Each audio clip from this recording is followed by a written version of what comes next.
I've seen the public turn on because he has a really massive ego and often comes across as annoying. And I think his hardcore campaigning for an Oscar, believing that it is his God-given right, I think that started to set people against him. But I have said this so many times. There are a lot of people who have always perceived Timmy to be this Euro cool, French auteur, artsy, cultured guy. And the reality is he's like a white NYU fuckboy. Okay, he's a guy who dates hot, rich influencers. He probably is like more familiar with something like Twitch than 99% of his peers. He's a guy who's on the internet, you know.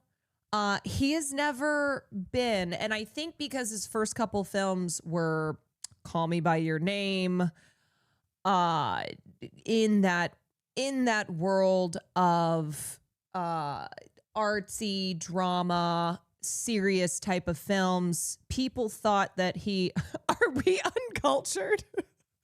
You know what I mean? It's like, he's not a Daniel Day-Lewis. He's not some new wave French cinema guy. He's Timmy C.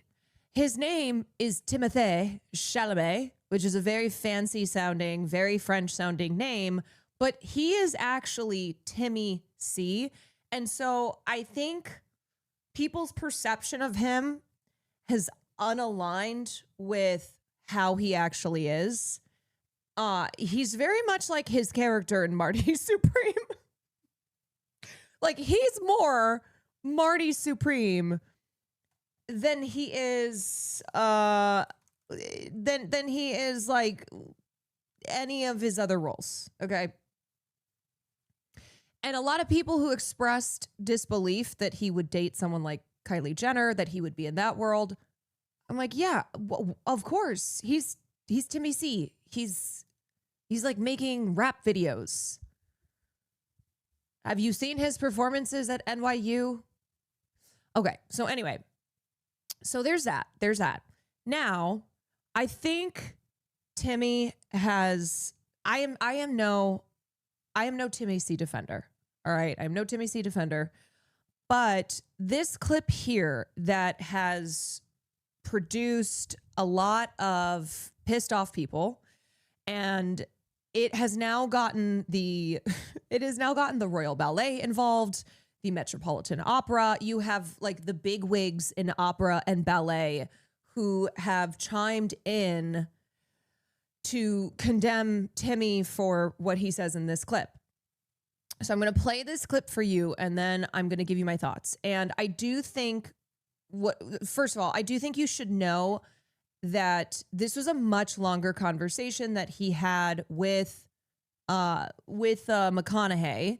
And I think maybe also because of the fact that he's sitting there with McConaughey, and then the vibe he gives off in this clip, people are like, oh, fuck Timmy C.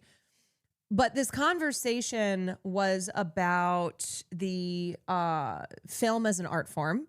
It was about filmmaking in this era of short attention spans, of films not getting theatrical releases, going straight to streaming platforms, how so much now with studios is about IP, big CGI'd action sequences to grab an audience's attention because that's what they think people will pay attention to. Okay, so this is a whole conversation that he was having about film and the film industry with Matthew McConaughey. And I don't want to be working in ballet or opera or, things where it's like, hey, keep this thing alive, even though no one cares about this anymore.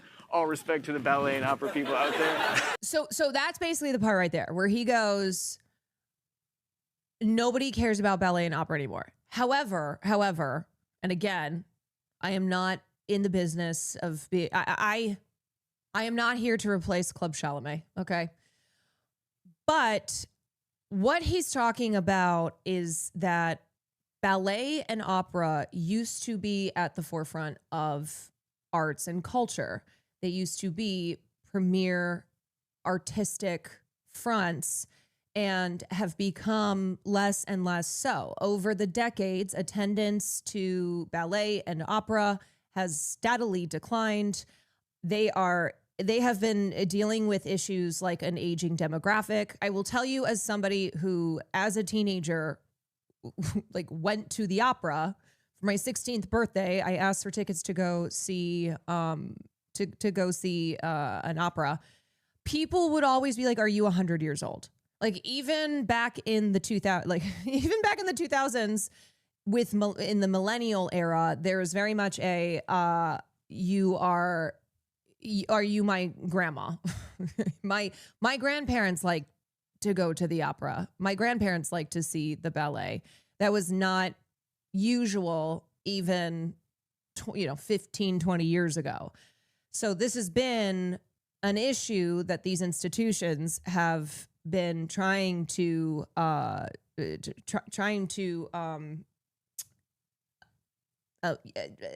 fix, because they are losing their audience. Their audience is dying out. Yeah. Well, I'm rooting for Wagner Mora, so that's Wagner Mora. Wagner C is my top. We got Wagner C, Michael C, Timmy B. Okay, so Timmy is catching criticism, and Megan Fairchild, a principal dancer for the New York City Ballet, clapped back at Chalamet in a video on Instagram, mocking his suggestion that he could have been a performer in either field. Timmy, I didn't realize you were I didn't get that. I just lost 14 cents in viewership, but damn, I just took shots for no reason. That's not a shot. I hear what you're saying. Yeah. So, sorry.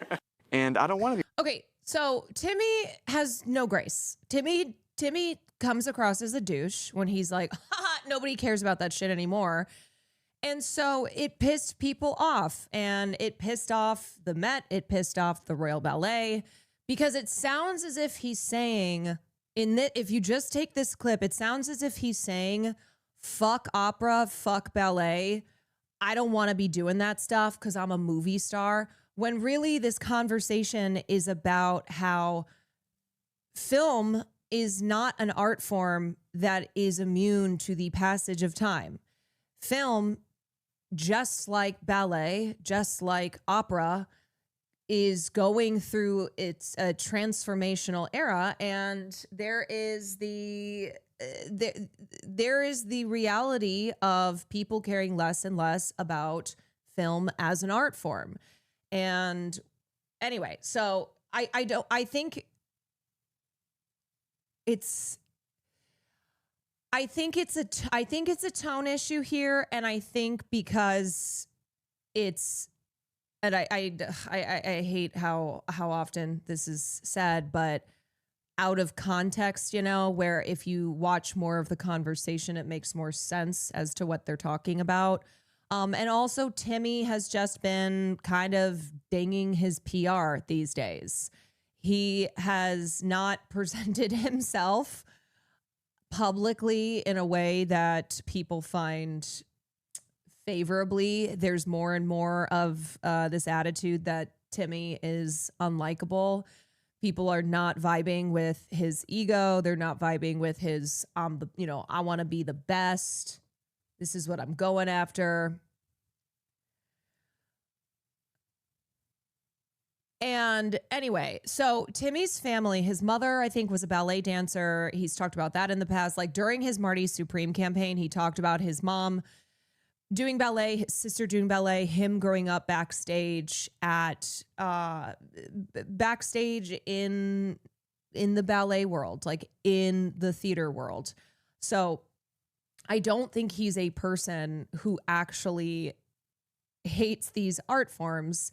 I think he's saying as a film artist that he doesn't want to have to, he's looking at the medium that he is in and worrying about how to continue making films in this era of short attention spans and studios that just want to produce big IP, big action films, and wanting to be able to focus on creating art rather than on making art still something that making film still something that people care about as an art form.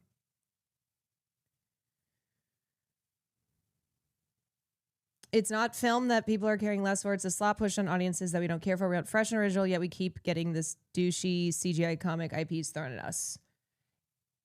Yeah. And I think a lot of people, I think, yes, there's that. And we've talked about that a lot. But I think with attitudes around films being too long, with attitudes around AI, and kind of the perception that more and more people care less about human-made art as they continue to create AI slop and share that shit all over the place. And I think I just think it's kind of this philosophical discussion on an art form that is going through changes. The industry is going through these changes and wanting to make sure that it is something that still maintains cultural power and cultural relevance. I genuinely think people are being oversensitive about this, and that's coming from someone who's rooting for Michael B. From the clip. Like, okay, let's watch this. Heard Timothée Chalamet's comments about ballet and opera not being popular, and that's why he pursued acting. And honestly, it's not even the idea that he dissed ballet and opera that bothers me. It's the suggestion that he had the talent and aptitude to pursue these Olympic-level artistic fields in the first place. Timmy, I didn't realize... No, see, I don't think he's saying I could have been a ballet dancer or I could have been an opera singer and I chose not to because fuck those art forms. But again, he doesn't phrase this in the best way, and his tone is ripe for people getting pissed as they have. But what he's saying is, I don't want to be in... What he's saying is, like, I don't want to be in an art form where we're fighting to keep it alive. And he's referencing how there has been a decline in cultural, in the cultural relevance and mainstreaming of ballet and opera.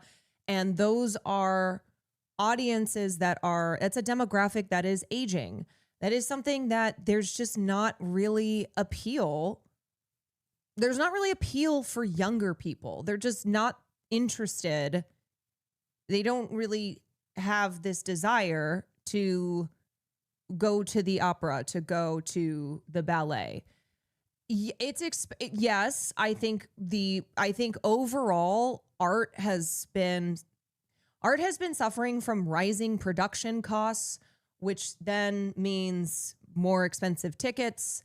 There are things you can do, you can rock on a budget. There are like special ticket sales where you can go see a ballet for like $20 or something. But yeah, the problems with accessibility, problems with it just not having cultural prominence anymore. When you think of the ballet and opera world, who the fuck even comes to mind? Like, who is popular in the mainstream? Who comes with it? No, it's gotten more and more niche. Like, people used to, here's another example. People used to dress up. Going to the ballet, going to the opera was something that was something that people would put on their best fits for when they had the opportunity to go see a show. And now, like, when I go see theater or opera or ballet or anything in that world, there's there's not even that element anymore.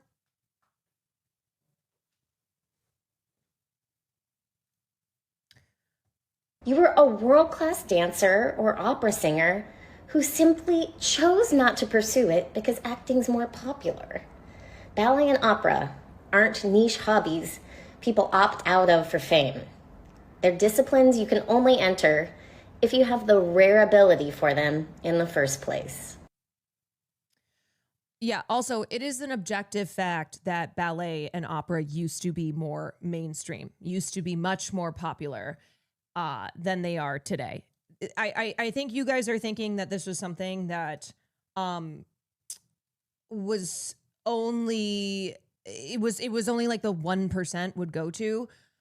Even if people did not attend a live opera or live ballet, it was still much more in the mainstream. They were still these like big cultural things, much more so than they are today. Same with classical music. Classical music is a genre of music that just has much less appreciation, much less of a younger, much less of an audience, because that is also an aging demographic. Okay, did she finish this? By now, we've all heard Timothée Chalamet's comments about ballet and opera. Okay, anyway, so that's her. And then the Met posted a video highlighting the work of performers, designers, and stage crew at the opera, writing, "All respect to the opera and ballet people out there," and tagged Timothée Chalamet in the caption. The LA Opera posted a photo from the opera Akhenaten, currently on stage in Los Angeles, with the caption, "Sorry, T. Chalamet, we'd offer you complimentary tickets, but it's selling out. There are a few seats left to purchase if you hurry."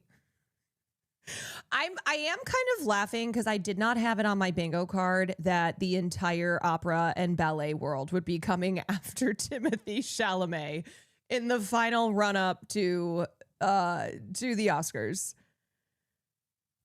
But the Royal Ballet and Opera, the United Kingdom's premier opera house, offered Chalamet a seat in their audience, while not so subtly pointing out thousands of guests gather for ballet and opera performances every night. "If you'd like to reconsider, T. Chalamet, our doors are open."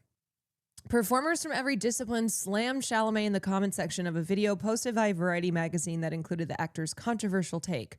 Soprano Candace Hoyes commented, "Opera is not keeping up with Kardashians." Okay. Again, I am not the Kar Jenner defender out here, but come on. You know what I mean? Like, just chill. That is not something that Kylie Jenner, like, this is Timothy who said it. So people do love to attack Timmy by attacking Kylie Jenner. Wait, but that was good. Opera is not keeping up with Kardashians. Well, look, and maybe some of y'all disagree with my take, but I think people are being so extra about this because I think what they took from that clip, and again, there's a lot of people who don't watch clips. Like, I just posted about this online where this isn't the same exact case, but there is an entire economy around posting a clip with a caption that has nothing to do with the actual clip. Now, I'm not saying that that's what this clip of Timmy, like how that all started out, but there are plenty of people who will only read somebody's accompanying words rather than reading, rather than like watching it, looking for more context, kind of ascertaining for themselves. And that's the thing that does concern me. So this isn't about, like, this isn't me going, I need to defend Timmy with my life. I think this gets back to, I think this kind of gets, I think there's like other things happening here that always are cause for concern. And I think too, I think, you know, as much as I have said, like, Timmy, it can come across as a douche and the whole ego thing. I think one reason that, yeah, I stand with Timmy. Jimmy Kimmel. I got Jimmy Kimmel, Don Lemon, Timmy Chalamet. Oh my God, why am I defending so many men these days? Holy shit. I have almost maxed out. I've maxed out, not even almost. I'm at my max. But there's a lot of celebrities who have very, very sanded down personalities because I think they are afraid of shit like this happening. You know what I mean? Where they are not wanting to speak on anything because of how often it results in this misunderstanding that I think is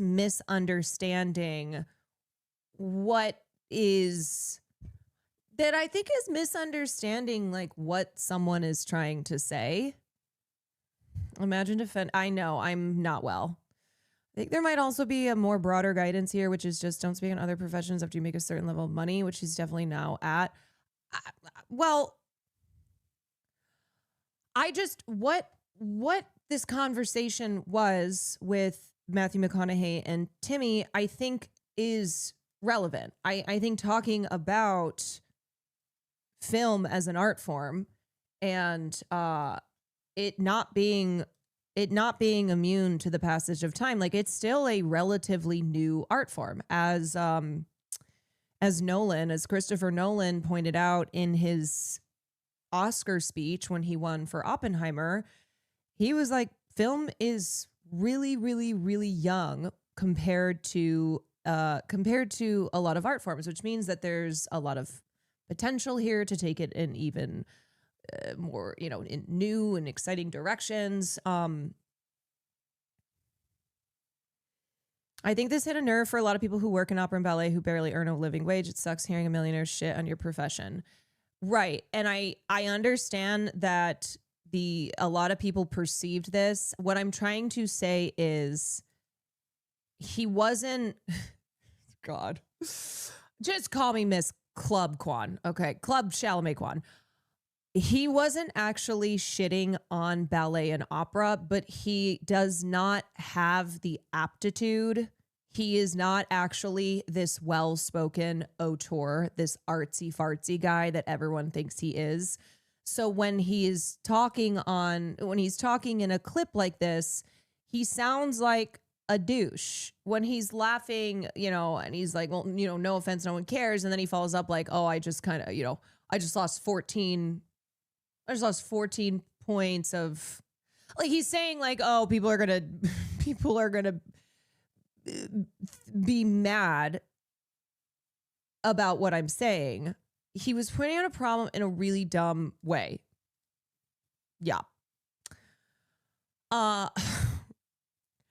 Opera singer and 3-time Grammy Award winner Isabel Leonard criticized Chalamet for taking cheap shots at fellow actors. Conductor Alondra de la Parra expressed her hopes that Chalamet would rethink his perspective in the future.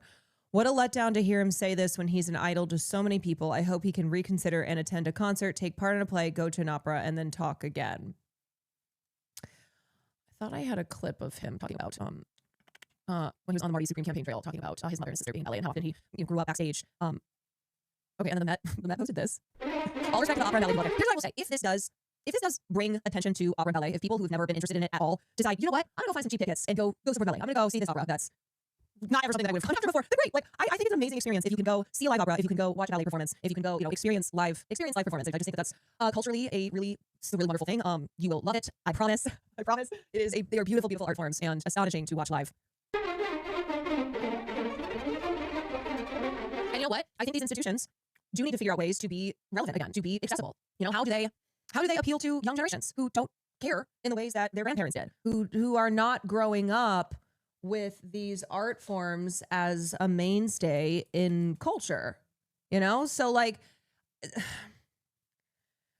this is one of those moments that if I'm the Met, if I'm LA Opera, if I'm any of these opera and ballet companies that are basically like, fuck you, Timothy Chalamet, I'm going to use this to try and like advertise and try and get younger people to attend a live performance, you know, to like to reinstall cultural value to these art forms. Hogan, thank you for the gifted to Club Kwan. Rain, thank you for the 16 months. Not Club C. Thank you for the tier 1. Hogan, thank you for the gift to the Beatles. Not Club C. Thank you for the 5 gifteds.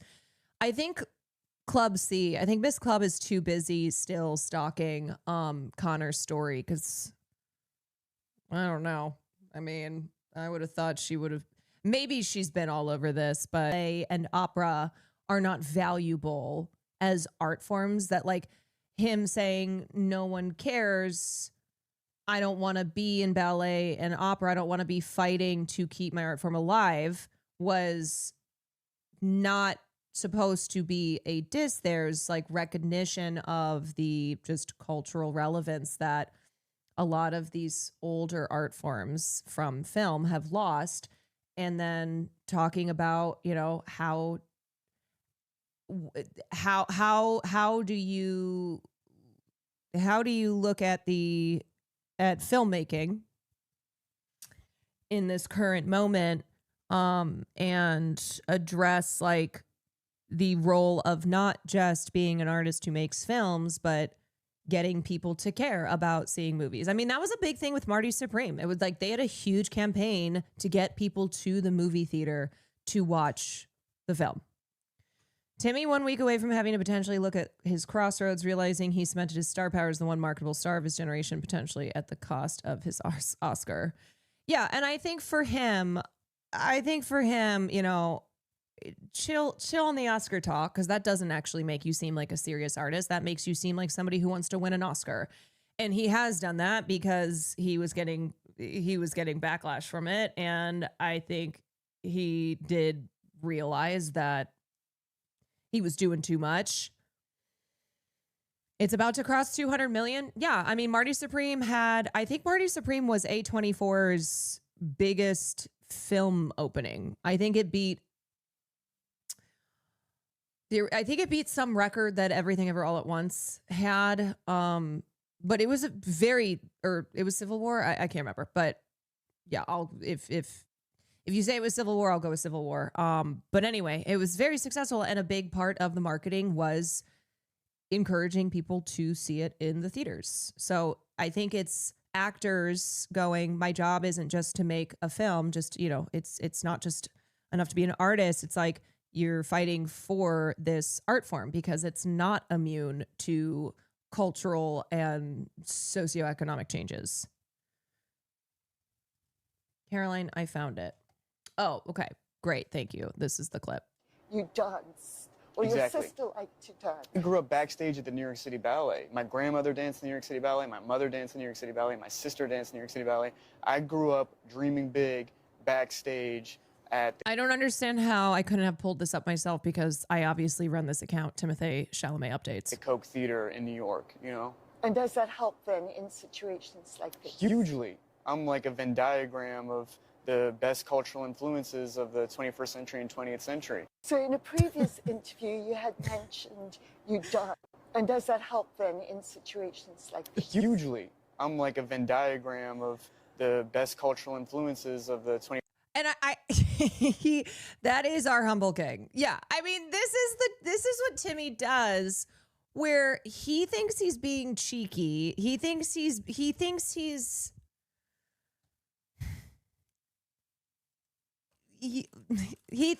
being playful, but more and more people are going, oh my God, I can't with this guy. And so it's kind of that culmination, especially with his Marty Supreme campaigning, where a lot of people likened him to his character that he plays.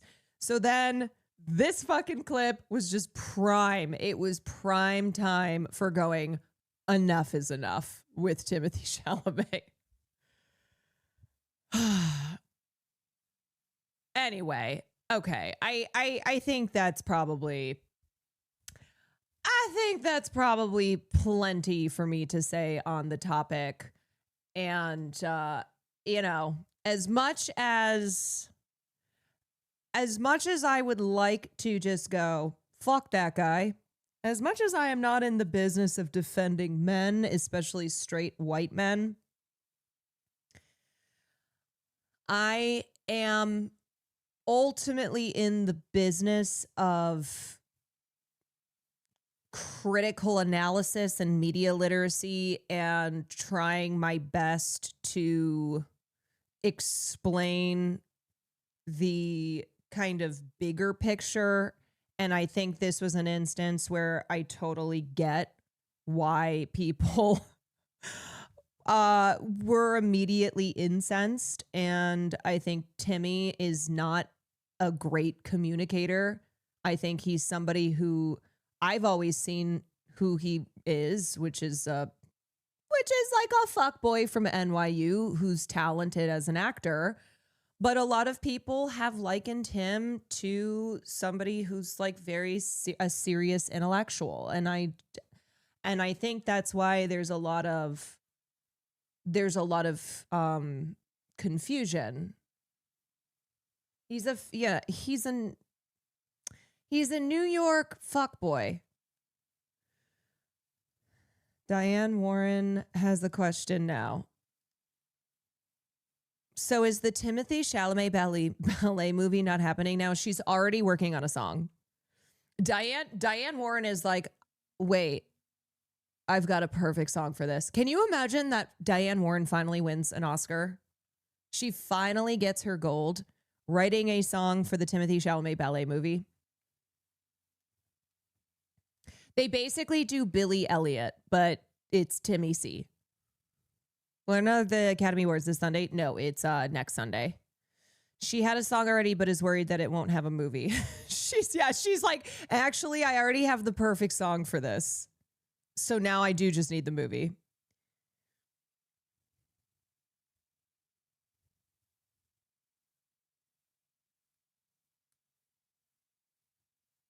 I haven't been able to with this guy since he did that fuck-ass Wonka movie. Yeah, which he totally should have gotten his Oscar for. I cannot believe it. Okay. Anywho, let's take a look at the anonymous Oscar voting as the polls have closed. That's also interesting because a lot of this shit right now is not going to affect it's not going to affect the voting because it's over. Only way out of this debacle is Timothy Chalamet remaking Black Swan.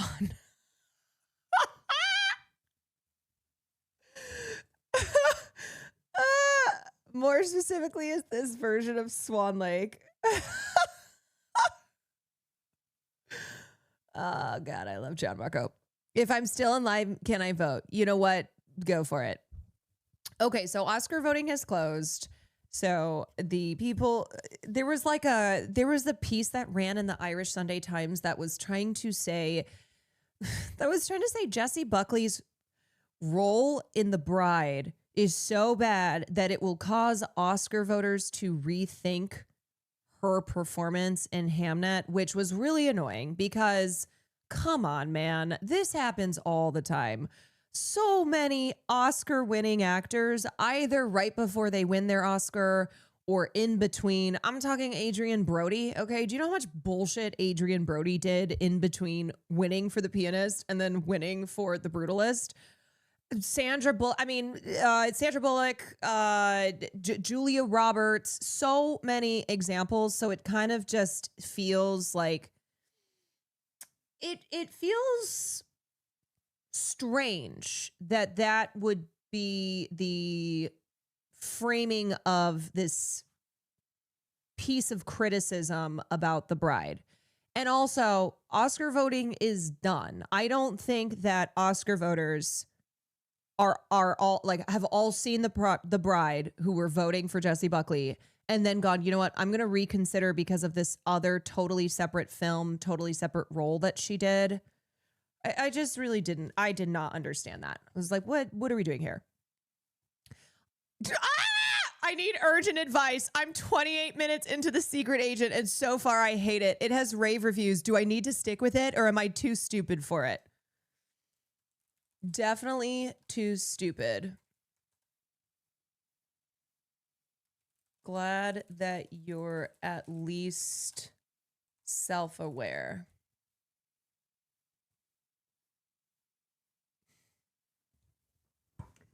He is so stupid. And what I will say is I think that it's safe to operate from a whatever opinion Dave Portnoy has on a film.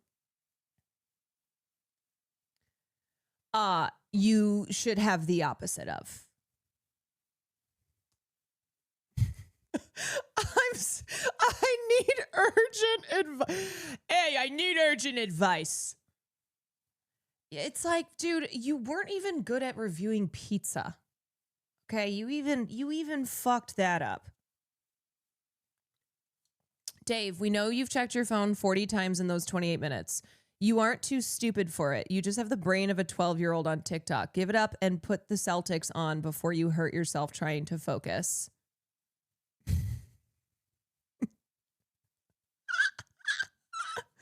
I told him to watch Skinamarink instead.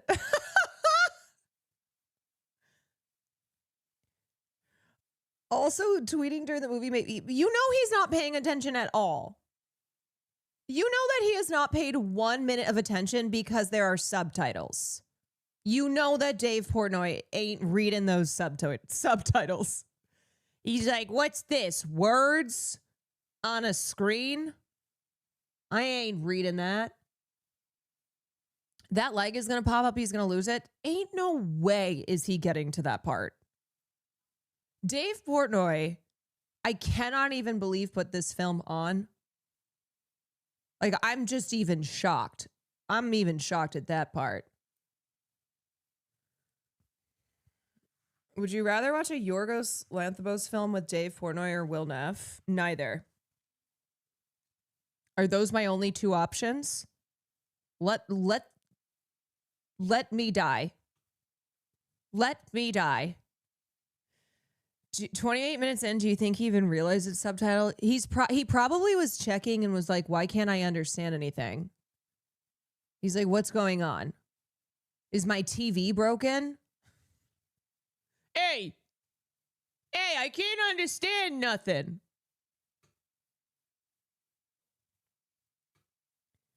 The other thing is like, of course Dave Portnoy isn't going to rock with The Secret Agent because it's about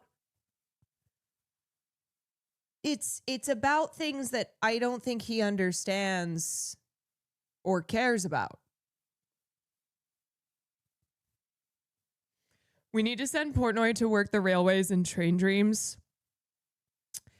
Yeah, and then a group of laborers kill him because he's so annoying. They throw him over the newly built railroad.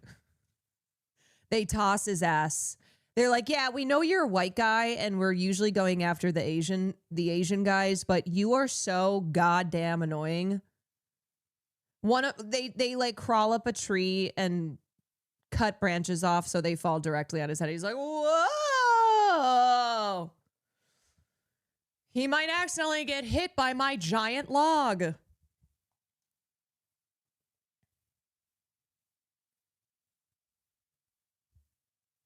The only proof that he can read is his Twitter. Well, that's questionable. That is questionable. I would love to know.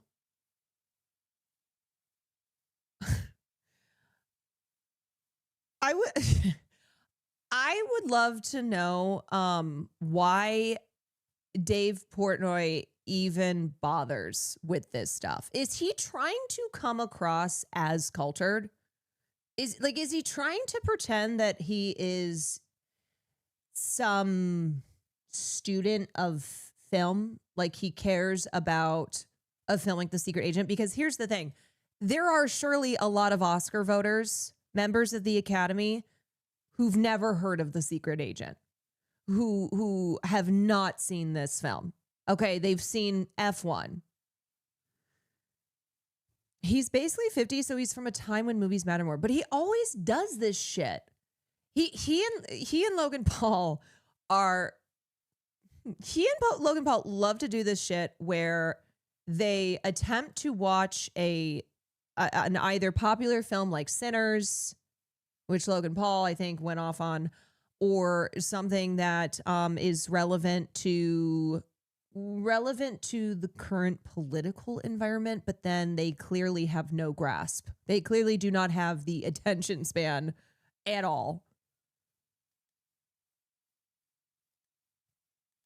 It's I have to travel far, remember. I have awful news. I don't know how else to say this. I don't know how else to say this. But if you're like me, you've seen the movie Coco 1,000 times and you've cried 1,000 times. Remember me. I like that the music is so loud in this you can't even understand him. Plus, he's got that fuck ass Boston accent. I mean, it's just an all-time movie. The colors, the story, tears. Here's what I didn't know. Here's what I didn't know. Coco is based on a real lady, and she fucking also, she just recently passed. Died. Yeah. Wait, that's how it ends? Hashtag Coco, hashtag sad. Yeah, it's based off this lady, and she died. Need him to react to the piano teacher? You know what I need him to... I need him to react to... I need him to react to... Surratt. Just kidding. I don't want him to react to anything. Okay. Anonymous voting closes, or Oscar voting closes. The good, the bad, and the ugly of anonymous ballots in a Best Picture race between one battle after another and Sinners. As Variety previously reported, this year's digital Oscar ballot is synced to the Academy screening room where members can watch nominees. Under a new rule, members must watch all nominees in a category before they can vote in it. Until then, those races remain grayed out on the ballot. Now, we know that that's not the case. We know that this rule change is not about to produce a whole bunch of Kirsten Dunst. I always say Kirsten. I'm sorry, Kirsten Dunst. Kirsten, my queen, I apologize. I can't imagine Portnoy trying to understand the documentary 13th. And he would be like, what is this DEI shit? Okay, so Kirsten Dunst still remains like the only person who watches all the films and is in the Academy. The change delayed voting for some members. In past years, some voters would simply rush through the ballot. While the new format still operates largely on the honor system, the setup nudges members to watch more contenders or abstain from categories that they have not completed. Before treating the anonymous ballot as a parlor game, it's worth considering who is casting those votes. According to the most recent Academy figures, there are 11,126 members, of which 10,136 are active voters. The body remains majority white and American, though those demographics vary by branch. The Academy is 35% women, 22% from underrepresented communities, and 21% international. The actors branch, which is the largest, has just over 1,300 members and has become a major driver of diversification in recent years. The Academy can point to progress. Even so, awards voting remains a revealing exercise.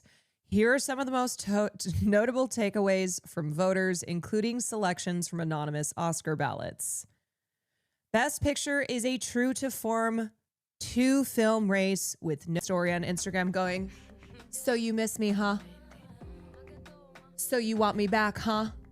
There will never be another Carla Sofia Gascon.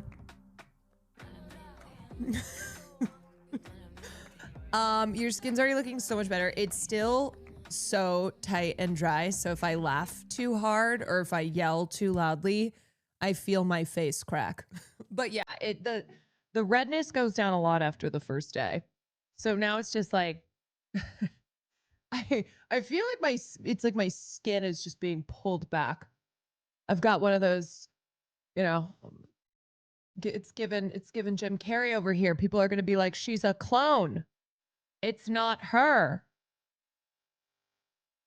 They're going to be making tweets and YouTube videos about how I've been replaced. What did you get? I got face lasering dead. Too high to reply. Thank you for the 2 months. Linz, thank you for the 3 months. Zach, thank you for the 2 months. Zach Maxwell, thank you for the 3 months. James, thank you for the gifted. Mocor, thank you for the 14 months. Sensitive Shelb, thank you for the 13 months. E. Claire, thank you for the tier 1. What did you have done? I had 10 facelifts. I went to Dubai and I found Lindsay Lohan's secret wizard.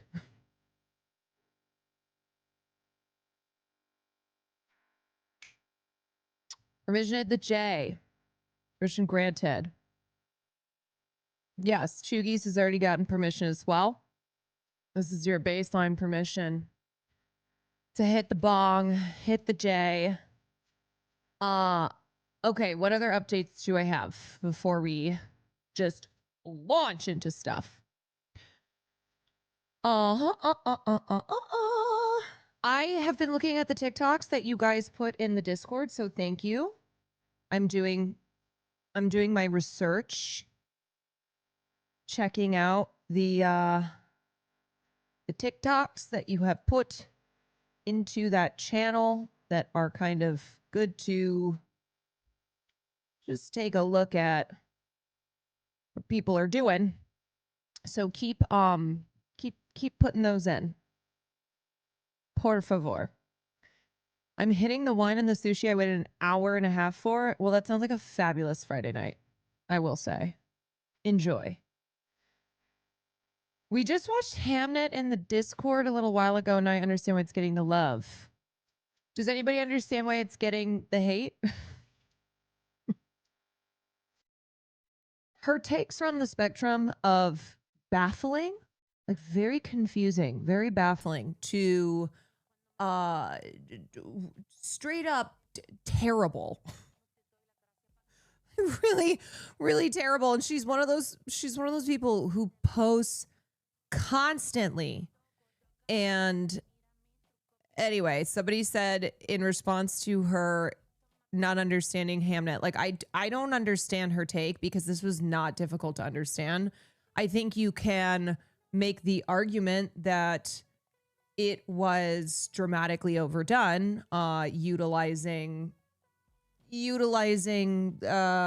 yet again on the nature of daylight as kind of the needle drop moment, whatever. Like there's an argument, you can make a criticism here of Hamnet and of the film's end, but she just like straight up did not understand. And somebody goes, Cassie, this is not meant to be shade, but are you autistic? This scene is the emotional climax of the film, where Anne realizes that William has given their son a life beyond his death by transforming his grief and love into art that allows them to say goodbye to Hamnet.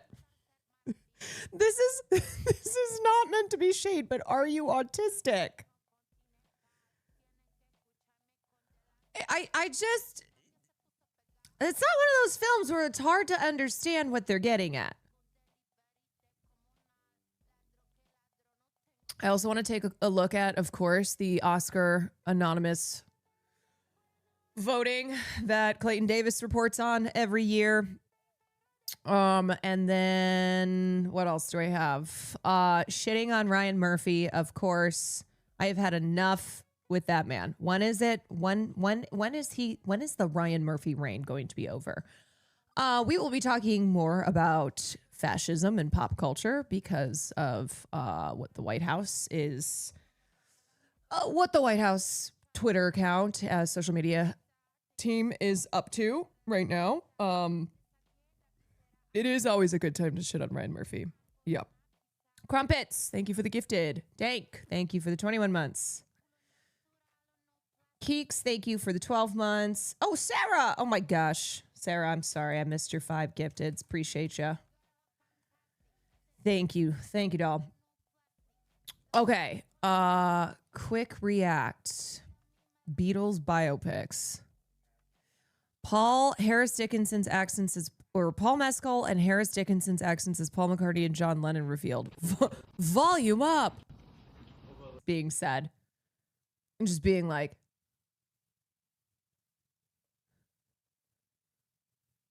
yup. What he said. Beatles had some sick songs, but speak English. Yeah. bit peculiar in it. Anonymous gifter, thank you for the 5 gifteds. Anonymous gifter, thank you for the gifted. Thank you. Okay, so let us start off by talking about by talking some Oscars talk. Okay, so first of all, what I want to point out is I think it's interesting that Timmy is kind of one of the few celebrity men who I